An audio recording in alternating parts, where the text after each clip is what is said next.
Қайырлы күн достар, менің есімім Аяулым, сіздермен бірге қазақша SMM.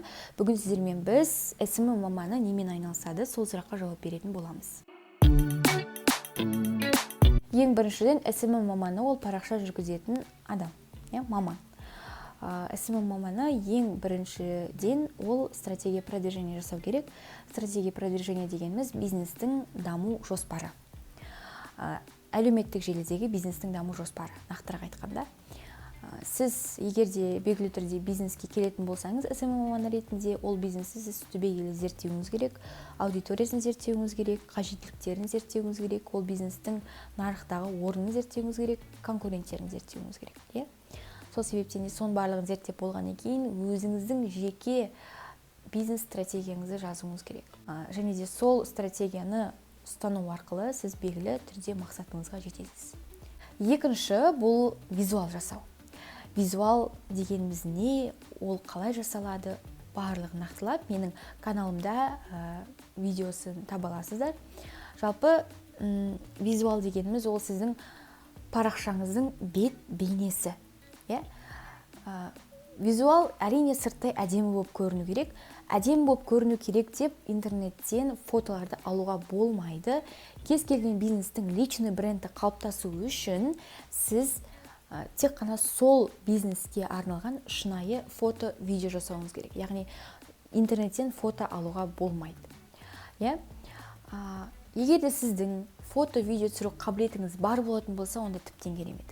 Егер де жоқ болатын болса, бұл жұмысты профессионалдардың қолдарына тапсырған дұрыс. Клиентіңізге фото, видео жасауға жаңағы ниет білдіріп, ұсыныс тастаңыз, міндетті түрде жасаңыздар.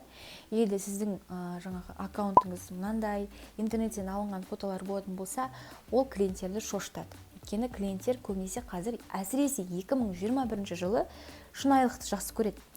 Шынайы болу үшін фотолар да, видеолар да сіздікі болу керек. Шынайы болу керек. Сол себептен шынайы лента құруыңыз керек. Фотограф жалдағаннан кейін сіз өзіңіздің лентаңызды қалай көресіз, дәл сол фотоларға арналған ол кезде интернеттен референстер құрап аласыз да, сол референстерді не істейсіз, фотографқа бересіз. Ол фотограф екеуіңіз бірге қосылып, жеке өзіңіздің жаңағы визуалыңызға арналған фото-видеолар жасайсыздар. Келесі, үшінші, ол міндетті түрде коммуникация. Коммуникация, жарнамалық коммуникация, бартерлік коммуникация деп аталады. Яғни сіз ертең күні жұмыс жасаған кезде бизнесте сіз міндетті түрде блогерлермен жұмыс жасайсыз. Сіз міндетті түрде таргетологтармен жұмыс жасайсыз, жаңа клиенттер табасыз, партнерлар табасыз. Сол кезде сіздің коммуникацияңыз дамымаған болса, сіз адамдармен дұрыс тіл табыса алмасаңыз, сізге жұмыс істеу қиынға соғуы мүмкін. Негізі блогерлердің әртүрлі түрлері бар дейікші, өйткені бір блогерлер бар, өте жақсы, түсініспеушілігі мол, жаңағы сіздермен дұрыс бағытта сөйлесе алады, өзінің бағасын дұрыс қойып, соны ақтай алатын блогерлер бар. Және де сол блогерлерге қарама-қарсы блогерлер бар. Және де екі блогерлермен де жұмыс істеп үйренсеңіз, онда сіз ертең күні бұл SMM маманы болып карьерный лестницамен тезірек көтерілесіз. Келесі бұл жарнама жіберу. Таргет жібересіз, контекстный реклама жібересіз. Бірақ көбінесе қазір таргетологтар, таргет жасайтын мамандықтар, ол дәл біз секілді, SMM мамандар секілді бөлек мамандық болып кеткен. Сол себептен де таргетологтардың жаңағы егерде сіздер енді бастап келе жатқан собственник бизнеса болсаңыз, немесе енді бастап келе жатқан бизнеске SMM маманы болсаңыз, өкінішке орай, олар таргетологқа бөлек бюджет шығара алмауы мүмкін.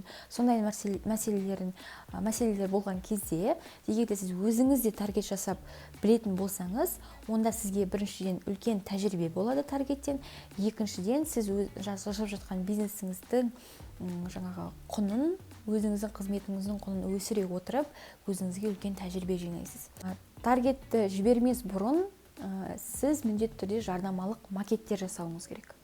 Жарнамалық макеттер жасап үйренуіңіз керек, өйткені қазіргі таңда әсіресе 2021 жылы жарнама макеттерінің күрделенуі кішкене SMM мамандарына қиындап жатыр. Өйткені жарнама жіберу әрине оңай, жібере салу бір жарнаманы, бірақ ол жарнама эффективный болуы, ол жарнаманың нәтиже алып келуі, ол өте маңызды. иә. Және де нәтижелі жарнама жасау қазір қиындап кетті. Адамдарға анау мынау креативтер өтпейді қазір, фотолар өтпейді, акциялар деген секілді олар өте аз өткендіктен жарнама макетін креативно жасау, жарнама макетін ерекше қылып жасау өте маңызды. Ол личный блог болсын, бизнес болсын, иә.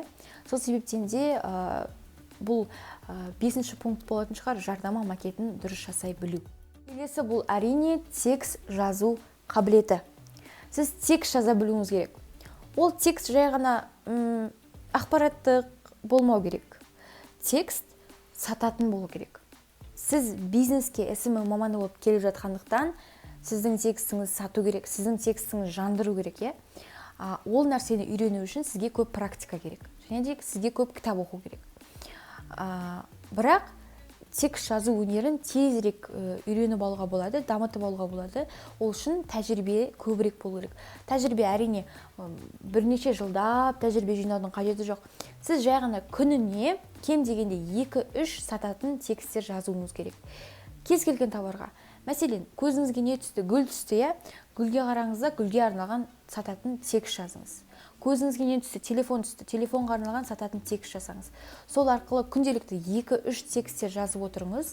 Оны өзіңіз тексеріңіз, немесе білікті маманға, немесе клиентіңізге айтып көріңіз, иә? Егер де жақсы қарым-қатынас болатын болса сіздермен тексеріп көруге, ойын білдіруге, иә? Сол арқылы сіз сататын тексттерді жақсы жазуды үйренесіз. Және де өзіңіздің алдыңызға жоғарғы планка қоюдан қорықпаңыз. Егер де сіздің белгілі түрде қандай да бір қорқыныш бар болса ішіңізде, иә, мен жазамайын, мен жасай алмайын деген секілді, сіз өзіңізге биік план қойыңыз. Сол биік планға жету үшін өзіңіздің қорқыныштыңызды жеңесіз іштегі, иә. Жалпы достар, видео өз соңына жетті. Видео сіздерге ұнаса, лайк басып, комментарий қалдырып, менің каналыма тіркеліп кетуді ұмытпаңыздар.